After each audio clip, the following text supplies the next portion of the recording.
इसमें कोई संदेह नहीं कि मेक इन इंडिया आज केवल एक सरकारी नारा नहीं रहा, बल्कि भारत की आर्थिक रणनीति और निर्यात क्षमता का एक मजबूत स्तंभ बन चुका है। वर्ष 2014 में शुरू की गई इस पहल का उद्देश्य भारत को वैश्विक विनिर्माण के हब के रूप में स्थापित करना था और एक दशक के भीतर इसके परिणाम स्पष्ट रूप से सामने आने लगे हैं। मोबाइल फ़ोन है, इलेक्ट्रॉनिक्स, ऑटोमोबाइल्स एवं ऑटो पार्ट्स, फार्मास्यूटिकल्स, रसायन, सौर उपकरण, रक्षा उत्पादन और इंजीनियरिंग वस्तुओं जैसे क्षेत्रों में भारत ने उल्लेखनीय प्रगति की है। जिन उत्पादों के लिए कभी भारत आयात पर निर्भर था, वे आज न केवल घरेलू ज़रूरतों को पूरा कर रहे हैं, बल्कि बड़ी मात्रा में निर्यात भी हो रहे हैं। उत्पादन क्षमता में वृद्धि से लागत में कमी आई है, जिससे भारतीय उत्पाद वैश्विक बाजार में अधिक प्रतिस्पर्धी बने हैं।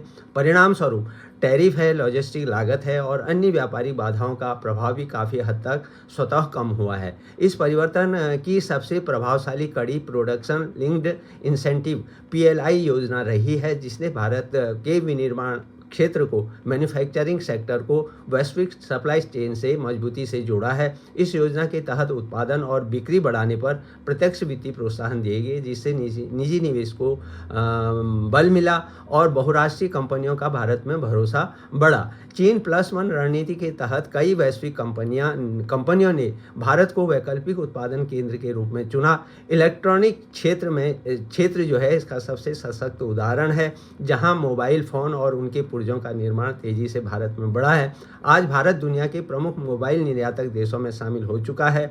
इस प्रकार फार्मास्यूटिकल्स क्षेत्र में भारत दुनिया की फार्मेसी के रूप में अपनी पहचान बना ली है और उसको और मजबूत कर रहा है। जहां गुणवत्ता है, किफ़ायती लागत है और भरोसेमंद सप्लाई के कारण भारतीय दवाओं की वैश्विक मांग लगातार बढ़ रही है। रक्षा उत्पादन में आत्मनिर्भरता भी मेक इन इंडिया की एक बड़ी उपलब्धि है।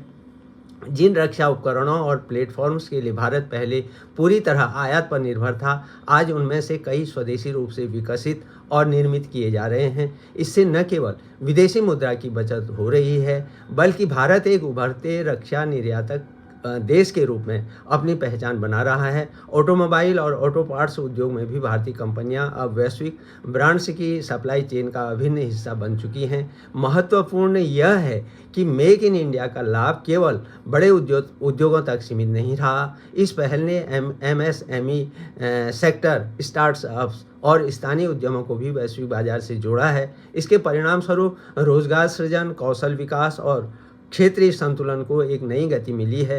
वैश्विक स्तर पर बढ़ते संरक्षणवाद, टैरिफ युद्ध और राजनीतिक अनिश्चितताओं के बीच भारत ने अपने स्थिर नीतिगत ढांचे, लोकतांत्रिक व्यवस्था और भरोसेमंद कारोबारी माहौल को बनाए रखा है।